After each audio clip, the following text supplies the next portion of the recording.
আসসালামু আলাইকুম রহমতুল্লাহ। বন্ধুরা, আজকে স্বপ্নপুরী কিছু মেন জায়গাগুলো যেগুলো বেশি সুন্দর সেগুলোকে দেখানোর চেষ্টা করবো এবং কি বাসা থেকে কীভাবে স্বপ্নপুরী আমরা রওনা দিলাম সকল বন্ধু মিলে সব কিছু আপনাদের দেখানোর চেষ্টা করবো। অবশ্যই ভিডিওটি কেউ টানাটানি করবেন না, অবশ্যই দেখবেন, আশা করি ভালো লাগবে।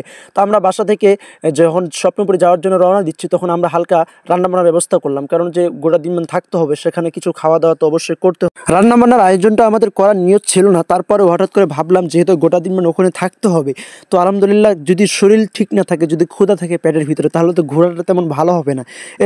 এর মাধ্যমে শুনতেছি গাড়ি চলে আসছে, এই জন্য সকলেই খুশিতে আত্মহারা, সকলে মিলে গাড়িকে আমরা সম্বোধন করে আমাদের ওখানে নিয়ে গেলাম। পরে আমরা সকলে মিলে গাড়িতে চলে নিলাম। এখন আমরা রওনা হয়ে যাব স্বপ্নপুরীর দিকে। তো আলহামদুলিল্লাহ আমরা সকল বন্ধু আছে কিনা এটা আমরা দেখলাম, লিবন ভাই দেখলো যে সকলে আছে কিনা গণনা করা হলো। আমরা সকলেই রাত্রে প্রায় এশারের পর থেকে সবাই মিলে প্রস্তুত হয়েছিলাম যে আমরা একটু তাড়াতাড়ি যাব যাতে ভিড় কম না হয়। এ কারণে আমরা সকলে সুন্দরভাবে গাড়িতে বসে পড়লাম যে আমাদের জার্নিটা যেন খুব সুন্দর হয়, জন্য আমরা আল্লাহর কাছে দোয়া করলাম। এর মাধ্যমে আমরা সকলে মিলে বসে গেলাম। এরপরে আমরা কিছুক্ষণ যাওয়ার পরে দিনাজপুরে ঢোকার আগেই আমরা ফজরের নামাজটা পড়ে ফেললাম, কারণ যে ফজরের নামাজ আমরা তখন আগেই আমরা গাড়িতে চলেছিলাম। এর মধ্যেই ফজরের নামাজ পড়েই আমরা রওনা দেওয়ার পরে আলহামদুলিল্লাহ স্বপ্নপুরীর কাছাকাছি চলে আসলাম। দেখতে পাচ্ছেন স্বপ্নপুরীর গেট আমাদের সামনে চলে আসছে। তো আলহামদুলিল্লাহ আমরা স্বপ্নপুরী চলে আসলাম, স্বপ্নপুরীর গেটের সামনে চলে আসলাম। এখন তো কিছু সব জায়গার নিয়ম থাকে, তো আমরা এখন গাড়িটি খাড়ো করে আমরা এখন টিকিট কাটতে যাব। তো টিকিট এখানে হিসাব হলো হাউস সিস্টেম, মানে একটি মাইক্রো ভিতরে যতজন থাকুক না কেন একটি অ্যামাউন্ট নির্ধারণ করা আছে, ওই অ্যামাউন্টের ভিতরেই আপনাকে টাকা দিতে হবে। আপনি যদি মাইক্রোর ভিতরে 50 জন থাকেন সমস্যা নাই। তো এই হিসাবে আমরা এখন মাইক্রো থেকে নেমে 2-1 জন নেমে আমরা এখন ভাড়াটা দিয়ে দিব। ভাড়া দেওয়ার জন্য আমরা 2 জন নেমে পড়লাম। নামার পরে আমরা এখন যাচ্ছি টিকিট কাউন্টারে। অবশ্যই আপনারা দেখতে থাকুন এবং কি আশা করি আজকের ব্লগটি আপনাদের খুব ভালো লাগবে, খুব সুন্দর লাগবে। তো আমরা এখন চলে গেলাম টিকিট কাউন্টারে যাওয়ার পরে টিকিট যিনি উনি বসেই রয়েছে তেনার সাথে কিছু যোগাযোগ করলাম, কথা বললাম যে কিছু ডিসকাউন্ট করা যায় কিনা। তো আপনাদেরকে একটি কথা বলে রাখি, স্বপ্নপুরী এখানে আসলে যখন ঈদের সময় তখন কোনো ডিসকাউন্ট না, তখন তারা চায় যে তাদের যেটা নির্ধারিত ওটাই ছাড়া কোনো নাই। তো আলহামদুলিল্লাহ আমরা অনেকক্ষণ বললাম যে আমরা স্টুডেন্ট মানুষ, আমাদের কিছু ডিসকাউন্ট করা যায় কিনা, কিন্তু তারা কোনোভাবেই আমাদের কথা শুনলো না, ডিসকাউন্ট করলো না। তো আলহামদুলিল্লাহ আমাদের গেটের ভিতরে ঢুকে পড়লাম। দেখতে পাচ্ছেন আলহামদুলিল্লাহ খুব মনোরম পরিবেশ।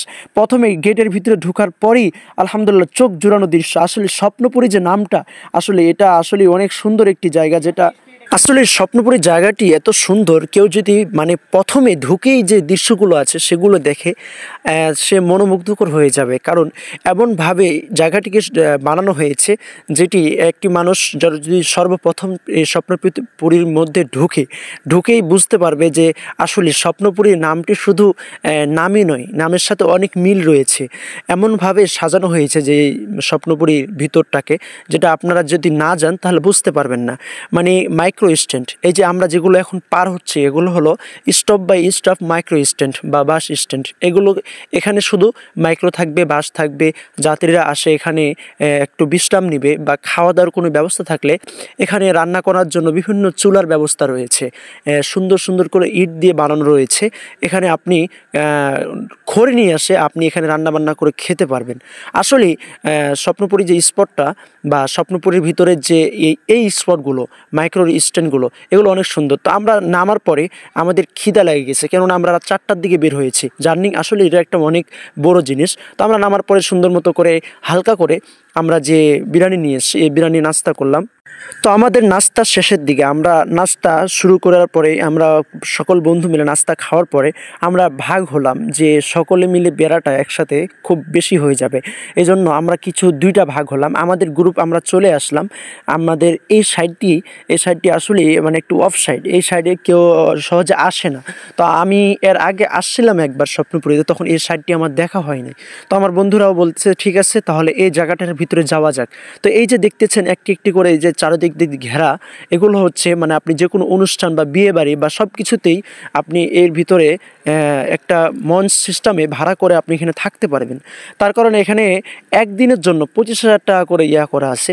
তো ভাই এটা আমাদের জন্য না, যাদের টাকা পয়সা অঢেল তারাই এখানে আসতে পারবে, বা কোনো অনুষ্ঠান বা কোনো শিক্ষা প্রতিষ্ঠান থেকে কোনো কিছু এমন কিছুর জন্য আর কি, সাংস্কৃতিক অনুষ্ঠানের জন্য এটাকে সিস্টেম করা হয়েছে। প্রায় 4-5টি রয়েছে। তো আমরা যাইতে একটি অফসাইড পাইলাম, এখানে এখানে থেকে দেখতে পেলাম যে ওখানে একটি সুন্দর জায়গা রয়েছে। তো আমরা বন্ধুগুলো বললাম যে ঠিক আছে তাহলে ওই জায়গাটা থেকে ঘুরে আসি। তো আলহামদুলিল্লাহ এই জায়গাটি মানে সচরাচর কেউ এটা বুঝতে পারে না যে এই পাশে এত সুন্দর একটি জায়গা রয়েছে।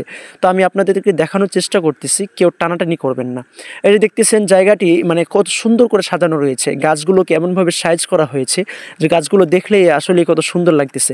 আমরা ওখান থেকে বের হওয়ার পরে আমরা চলে আসলাম আদিম যুগের আর কি মানুষ, আগের যুগের মানুষ কেমন ছিল, তাদের চলাফেরা কেমন ছিল বা তারা কেমনভাবে চলতো এই বিষয়ে মানে এখানে যে ঘরটা বানানো রয়েছে এই ঘরের ভিতরে ওই মানুষগুলোকে মূর্তি আকারে বানানো রয়েছে আর কি। তো আমরা সেই জায়গায় আসার পরে দেখতেছি বিশাল বড় একটি দানবর মতো একটি মানুষ দাঁড়িয়ে রয়েছে আর একজনকে ধরে রয়েছে।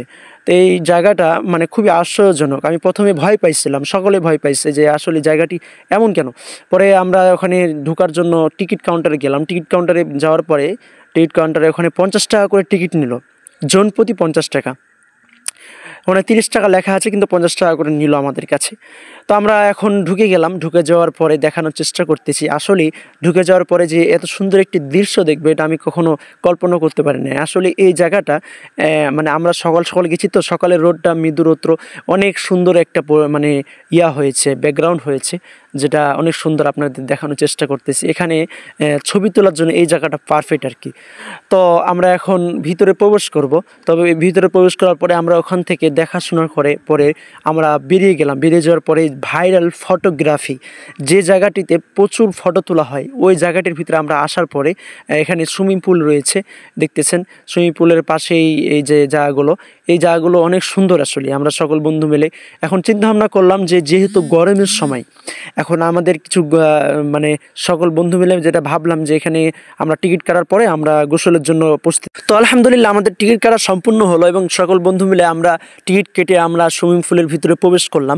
প্রবেশ করার পরে যে এই দৃশ্য দেখবো ওটা আমি কখনো কল্পনা করতে পারিনি। আসলে গরমের সময় তো সবাই যেভাবেই হোক না কেন কাপড় ম্যানেজ করে সবাই গোসলের জন্য প্রস্তুত। তো আমি জায়গাটিকে একটু করলাম যে এই পানিগুলো তো পাল্টানো হয় কি না। তো এক ভাইকে বললাম, ভাই বললো হ্যাঁ এই পানিগুলো কিছুক্ষণ পর পর পাল্টানো হয়, যখন অনেক ময়লা হয়ে যায় তখন পাল্টানো হয়। তো বাইরে ভাই পাখির মতো দৃশ্য আর কি, এত মানুষ মানে এই জায়গাটা কেন যে এখন গরমের সময় যেহেতু সকলেই মানে এই জায়গাটাই মানে গোসল করার জন্য প্রবেশ করেছে। তো আমরা গোসলের পরে আমরা এখন আলহামদুলিল্লাহ বাসার দিকে রওনা দিয়ে দিলাম। আমাদের সব কিছু সফর প্রায় শেষের দিকে। তো আসলেই মানে আপনারা যদি স্বপ্নপুরে আসতে পারেন আসলে জায়গাটি অনেক সুন্দর, ঘুরবেন, ভালো লাগবে। তখন সকলে ভালো থাকবেন, সুস্থ থাকবেন এবং কি আমার সঙ্গে থাকবেন। আশা করি আজকের ব্লগটি কেমন হয়েছে অবশ্যই আপনারা কমেন্ট করে জানাতে ভুলবেন না। সকলের জন্য ভালোবাসা রইল, সুস্থ থাকবেন, ভালো থাকবেন। আসসালামু আলাইকুম ওয়া রাহমাতুল্লাহি ওয়া বারাকাতুহু।